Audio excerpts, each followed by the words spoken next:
One of the mitzvahs we find in Parshas Vayera is the mitzvah of tzedakah. Torah tells us that a person must make sure that his brother lives with him, that the brother is able to live, that there is an obligation to help other people. Webdvar Reeh, Zecher Tzadik Livracha, the tzaddik of Yerushalayim, had a yeshiva, and he would collect money for his yeshiva. And one day there was a knock on his door, and there was a gentleman who was at the door who offered Webdvar Reeh a check for his yeshiva. Webdvar Reeh looked at the check, looked at the person, and said to him, "I thank you very much for your donation, but I can't accept it at this time." The man looked at Webdvar Reeh and said, "What do you mean, Rabbi? Do you think that I don't have the money to pay for this? Do you think that maybe because I don't have the resources myself, that maybe I'm in need of tzedakah, I shouldn't be giving tzedakah?"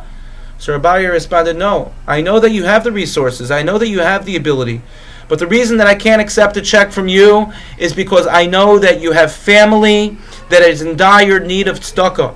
And your obligation according to the Torah is mi b'sarcha al tis'alam, from your flesh and blood you can't look away.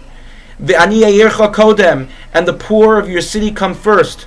So even though I would love to take your check and apply it to the bank account of my yeshiva, I can't, because your obligation in tzedakah comes to your family and then to your community first, and then afterwards to all the other worthy charity organizations." A tremendous lesson that Webdvar Reeh taught us based on the Torah in our Parsha.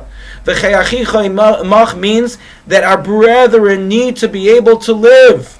But who are our brethren? Achicha, your brother, your sister, your family members. Our obligation, according to the Shulchan Aruch, when it comes to tzedakah, is to first make sure that if we have the ability to give tzedakah, to make sure that we give to our family members before anyone else. Then our obligation is to give to Aniyei Yircha, the poor of our city, the institutions of our city. That's our next obligation.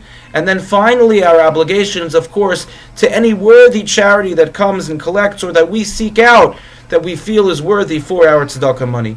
Unfortunately, in our society, in our times, on the positive level, with the advent of social media and the internet, there are so many worthy charities that are out there that are collecting money that we all are asked to give to. But we can't allow our mindset to be clouded and not to follow the Shulchan Aruch in regards to the laws of tzedakah. We have our obligations first. The obligation first comes to one's family, followed by one's community and community institutions, and then one has an obligation to everyone else outside of the community, whether it be yeshivas or other charities.